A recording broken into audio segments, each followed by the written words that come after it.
I am that. Talks with Sri Nisargadatta Maharaj. Chapter 95. Accept life as it comes. At every moment, whatever comes to you unasked for comes from God. Accept life as it comes and you will find it a blessing. Questioner. I was here last year. Now I am again before you. What makes me come? I really do not know, but somehow I cannot forget you. Maharaj. Some forget, some do not, according to their destinies, which you may call chance, if you prefer. Questioner. Between chance and destiny there is a basic difference. Maharaj. Only in your mind. In fact, you do not know what causes what. Destiny is only a blanket word to cover up your ignorance. Chance is another word. Questioner. Without knowledge of causes and their results, can there be freedom? Maharaj. Causes and results are infinite in number and variety. Everything affects everything. In this universe, when one thing changes, everything changes. Hence, the great power of man in changing the world by changing himself. Questioner. According to your own words, you have, by the grace of your guru, changed radically some 40 years ago. Yet the world remains as it had been before. Maharaj. My world has changed completely. Yours remains the same, for you have not changed. Questioner. How is it that your change has not affected me? Maharaj. Because there was no communion between us.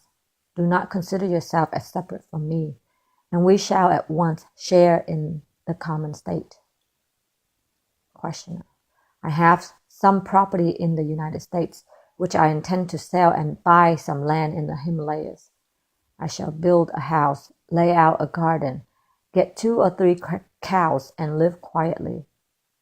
People tell me that property and quiet are not compatible, yet I shall at once get into trouble with officials, neighbors, and thieves. Is that inevitable? Maharaj. The least you can expect is an endless succession of visitors who will make your abode into a free and open guest house. Better to accept your life as it shapes. Go home and look after your wife with love and care. Nobody else needs you. Your dreams of glory will land you in more trouble. Questioner. It is not glory that I seek. I seek reality. Maharaj. For this you need a well-ordered and quiet life, peace of mind, and immense earnestness.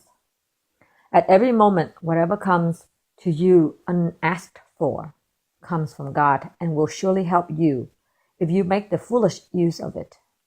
It is only what you strive for out of your own imagination and desire that gives you trouble.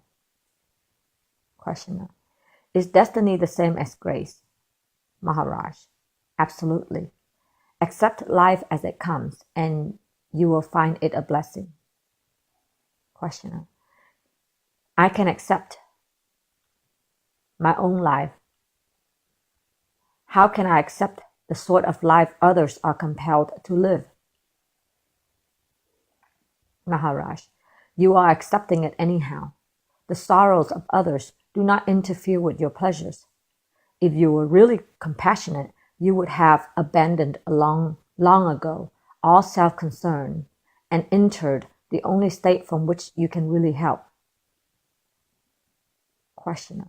If I have a big house and enough land, I may create an ashram with individual rooms, a common meditation hall, canteen, library, and office. Maharaj. Ashrams are not made, they happen. You cannot start or prevent them, as you cannot start or stop a river. Too many factors are involved in the creation of a successful ashram, and your inner maturity is only one of them. Of course, if you are ignorant of your real being, whatever you do must turn into ashes. You cannot imitate a guru and get away with it. All hypocrisy will end in disaster. Questioner. What is the harm in behaving like a saint even before being one? Maharaj. Rehearsing saintliness is a sadhana. It is perfectly acceptable, provided no merit is claimed. Questioner. How can I know whether I'm able to start an ashram unless I try? Maharaj. As long as you take yourself to be a person, a body and a mind, separate from the stream of life, having a will of its own, pursuing its own aims, you are living merely on the surface, and whatever you do will be short-lived and of little value. Mere straw to feed the flames of vanity. You must put in true worth before you can expect something real. What is your worth? Questioner. By what measure shall I measure it? Maharaj. Look at the consent of your mind. You are what you think about. Are you not busy most of the time with your own little person and its daily needs? The value of regular meditation is that it takes you away from the humdrum of daily routine and reminds you that you are not what you believe yourself to be. But even remembering is not enough. Action must follow conviction. Don't be like the rich man who has made a detailed will but refuses to die. Questioner. Is not gradualness the law of life? Maharaj. Oh no. The preparation alone is gradual. The change itself is sudden and complete. Gradual change does not take you to a new level of conscious being. You need courage to let go. Questioner. I admit it is courage that I lack. Maharaj. It is because you are not fully convinced. Complete conviction generates both desire and courage, and meditation is the art of achieving faith through understanding. In meditation, you consider the teaching received in all its aspects and repeatedly until out of clarity, confidence is born, and with confidence, action. Conviction and action are inseparable. If action does not follow conviction, examine your convictions. Don't accuse yourself of lack of courage. Self-deprecation will take you nowhere. Without clarity and emotional assent, of what use is will?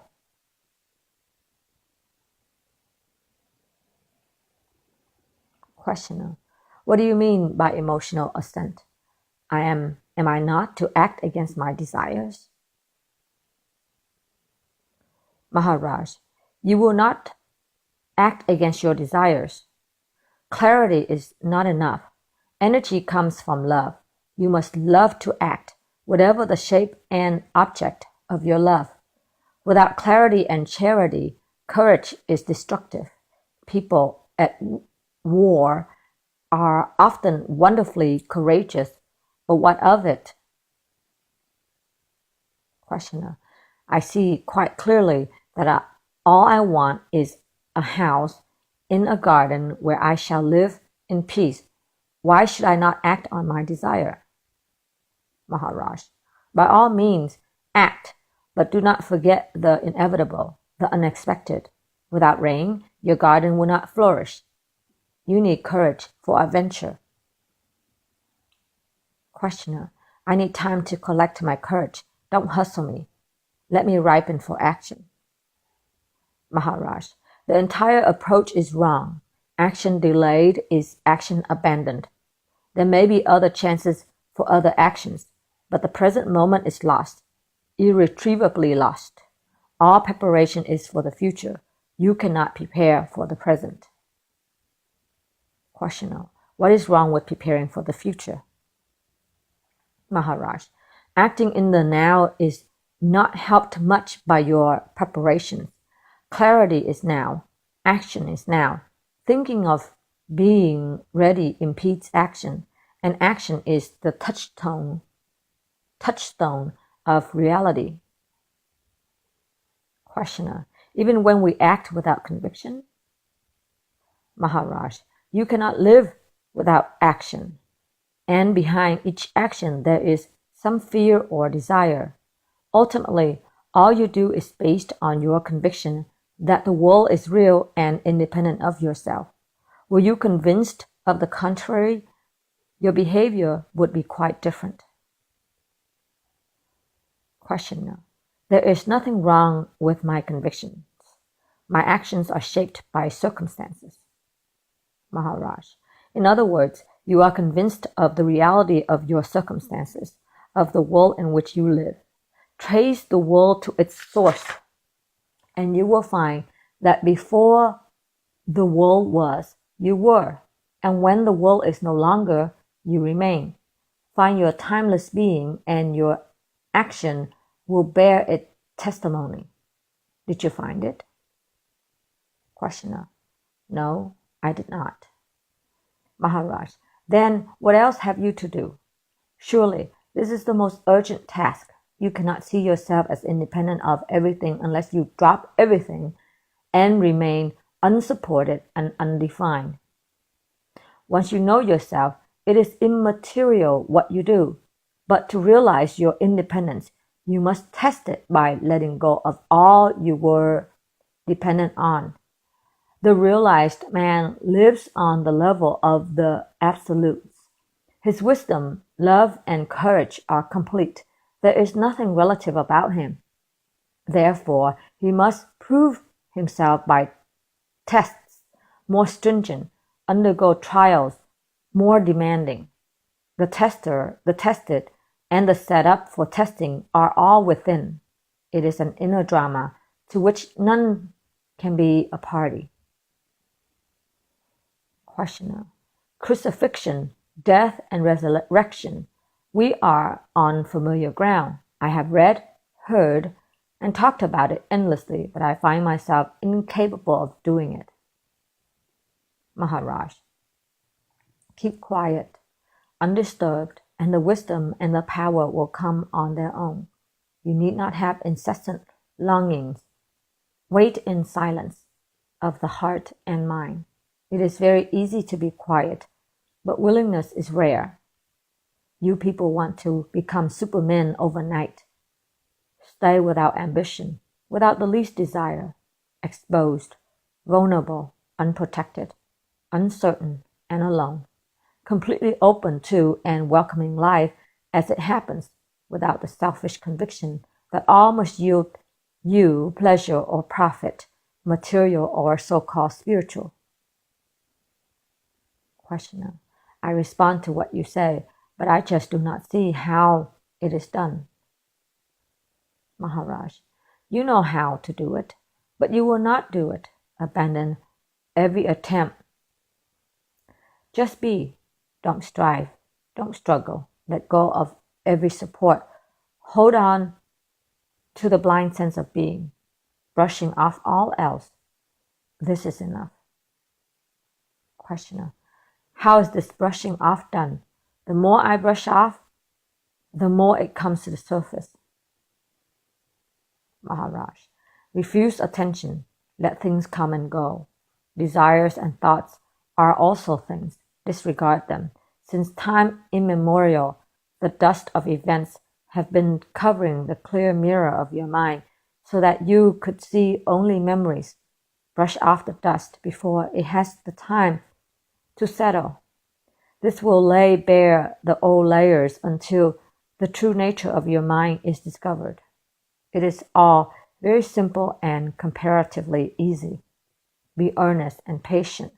That is all.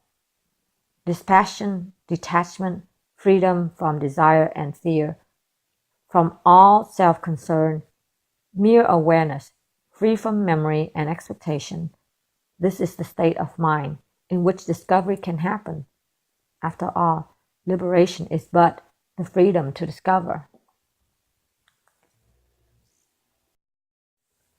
I Am That. Talks with Sri Nisargadatta Maharaj. Chapter 96. Abandon memories and expectations. Your mind is steeped in the habits of evaluation and acquisition, and will not admit that the incomparable and unobtainable are waiting timelessly within your heart for recognition. All you have to do is to abandon all memories and expectations. Just keep yourself ready in utter nakedness and nothingness. Questioner. I am an American by birth, and for the last year I have stayed in an ashram in Madhya Pradesh, studying yoga in its many aspects.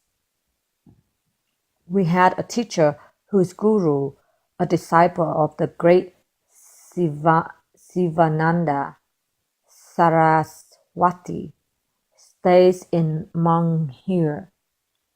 I stayed at Ramana Ashram also. While in Bombay, I went through an intensive course of Burmese meditation, managed by one named Goenka. Yet I have not found peace. There is an improvement in self-control and day-to-day discipline, but that is all. I cannot say exactly what caused what. I visited many holy places. How each acted on me, I cannot say. Maharaj, good results will come sooner or later. At Sri Ramanashram, did you receive some instructions? Questioner, yes. Some English people taught me, and also an Indian follower of Jnana Yoga, residing there permanently, gave me lessons. Maharaj, what are your plans? Questioner, I must return to the States because of visa difficulties. I intend to complete my bachelor's degree, study nature care, and make it my profession. Maharaj, a good profession, no doubt. Questioner, is there any danger in pursuing the path of yoga at all costs? Maharaj, is a matchstick dangerous when the house is on fire? The search for reality is the most dangerous of all undertakings, for it will destroy the world in which you live. But if your motive is love of truth and life, you need not be afraid. Questioner, I am afraid of my own mind. It is so unsteady. Maharaj, in the mirror of your mind, images appear and disappear. The mirror remains. Learn to distinguish the immovable in the movable, the unchanging in the changing, until you realize that all differences are in appearance only, and oneness is a fact. This basic identity, you may call it God or Brahman or the matrix, Prakriti. The words matter little. It's only the realization that all is one. Once you can say with confidence born from direct experience, I am the world is myself. You are free from desire and fear on one hand, and become totally responsible for the world on the other. The senseless sorrow of sorrow of mankind becomes your sole concern. Questioner, so even a jnani has his problems? Maharaj, yes, but they are no longer of his own creation. His suffering is not poisoned by the sense of guilt. There is nothing wrong with suffering for the sins of others. Your Christianity is based on this. Questioner, is not all suffering self-created? Maharaj, yes, as long as there is a separate self to create. In the end, you know that there is no sin, no guilt, no retribution, only life in its endless transformations. With the dissolution of the personal I, personal suffering disappears. What remains is the great sadness of compassion, the horror of the uncertain unnecessary pain. Questioner, is there anything unnecessary in the scheme of things? Maharaj, nothing is necessary. Nothing is inevitable. Habit and passion blind and mislead. Compassionate awareness heals and redeems. There is nothing we can do. We can only let things happen according to their nature. Questioner, do you advocate complete passivity? Maharaj, clarity and charity is action. Love is not lazy, and clarity directs. You need not worry about action. Look after your mind and heart. Stupidity and selfishness are the only evil. Questioner, what is better, repetition of God's name or meditation? Maharaj, repetition will stabilize your breath.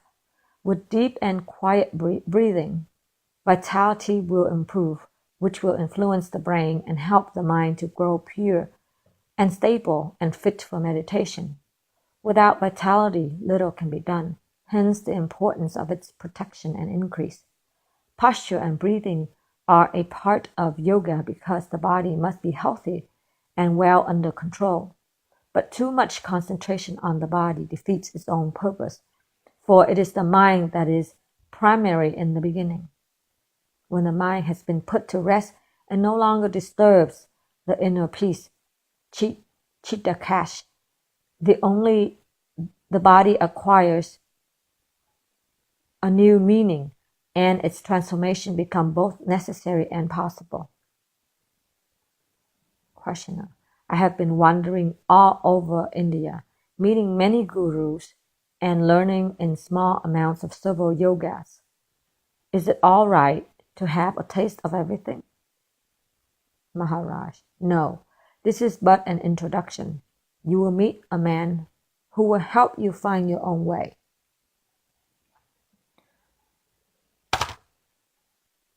Questioner, I feel that the guru of my own choice cannot be my real guru. To be real, he must come unexpectedly and be irresistible. Maharaj, not to anticipate is best. The way you respond is decisive. Questioner, am I the master of my responses? Maharaj, discrimination and dispassion practiced now will yield their fruits at the proper time.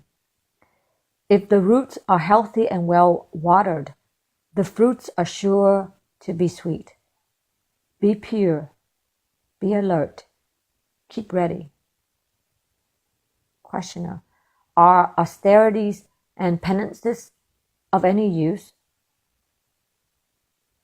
Maharaj, to meet all the vicissitudes of life is penance enough. You need not invent trouble. To meet cheerfully whatever life brings is all the austerity you need. Questioner, what about sacrifice? Maharaj, share willingly and gladly all you have with whoever needs it. Don't invent self-inflicted cruelties. Questioner, what is self-surrender? Maharaj, accepting what comes. Questioner, I feel I am too weak to stand on my own legs. I need the holy company of a guru and of good people. Equanimity is beyond me. To accept what comes as it comes frightens me. I think of my returning to the States with horror. Maharaj, go back and make the best use of your opportunities. Get your degree first. You can always return to India for your nature cure studies. Questioner, I am quite aware of the opportunities in the States. It is the loneliness that frightens me. Maharaj, you always have the company of your own self. You need not feel alone. Estranged from it, even in India, you will feel lonely. All happiness comes from pleasing the self. Please it after your return to the States. Do nothing that may be unworthy of the glorious reality within your heart. and you shall be happy and remain happy. But you must seek the self, and haven't found it, stay with it. Questioner. Will complete solitude be of any benefit? Maharaj. It depends on your temperament. You may work with others and for others, alert and friendly, and grow more fully than in solitude, which may make you dull or leave you at the mercy of your mind's endless chatter. Do not imagine that you can change through effort. Violence, even turned against yourself, as in austerities and penance, will remain fruitless. Questioner. Is there no way of making out who is realized and who is not? Maharaj. Your only proof is in yourself. If you find that you turn to gold, it will be a sign that you have touched the philosopher's stone. Stay with the person and watch what happens to you. Don't ask others. Their man may not be your guru. A guru may be universal in his essence, but not in his expressions. He may appear to be angry or greedy or over-anxious about his ashram or his family, and you may be misled by appearances while others are not.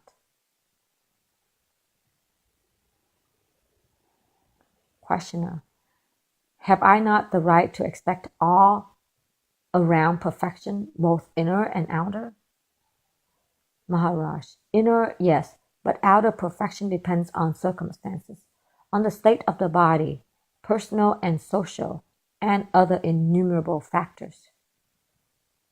Questioner. I was told to find a jnani so that I could learn from him the art of achieving jnana, and now I am told that the entire approach is false, that I cannot make out a jnani, nor can jnana be conquered by appropriate means. It is all so confusing. Maharaj. It is all due to your complete misunderstanding of reality. Your mind is steeped in the habits of evaluation and acquisition, and will not admit that the incomparable and unobtainable are waiting timelessly within your heart for recognition. All you have to do is to abandon all memories and expectations. Just keep yourself ready in utter nakedness and nothingness. Questioner. Who is to do the abandoning? Maharaj. God will do it. Just see the need of being abandoned. Don't resist. Don't hold on to the person you take yourself to be, because you imagine yourself to be a person. You take the jnani to be a person who only somewhat different, better informed, and more powerful. You may say that he is eternally conscious and happy, but that is far from expressing the whole truth.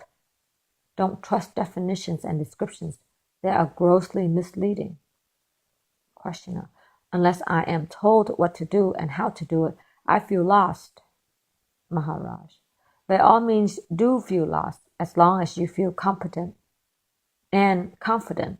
Reality is beyond your reach. Unless you accept inner adventure as a way of life, discovery will not come to you. Questioner. Discovery of what? Maharaj. Of the center of your being, which is free of all directions, all means and ends. Questioner. Be all, know all, have all? Maharaj. Be nothing, know nothing, have nothing. This is the only life worth living, the only happiness worth having. Questioner. I must admit that the goal is beyond my comprehension. For me, let me know the way at least. Maharaj. You must find your own way. Unless you find it yourself, it will not be your own way and will take you nowhere. Earnestly live your truth as you have found it. Act on the little you have understood. It is earnestness that will take you through, not cleverness, your own or another's. Questioner. I am afraid of mistakes. So many things I tried, nothing came out of them. Maharaj. You gave too little of yourself. You were merely curious, not earnest. Questioner. I didn't know any better. Maharaj. At least that much you know. Knowing them to be superficial, give no value to your existence. Knowing them to be superficial, give no value to your experiences. Forget them as soon as they are over. Live a clean, selfless life. That is all. Questioner. Is morality so important? Maharaj. Don't cheat. Don't hurt. Is that not important? Above all, you need inner peace, which demands harmony between the inner and the outer. Do what you believe in and believe in what you do.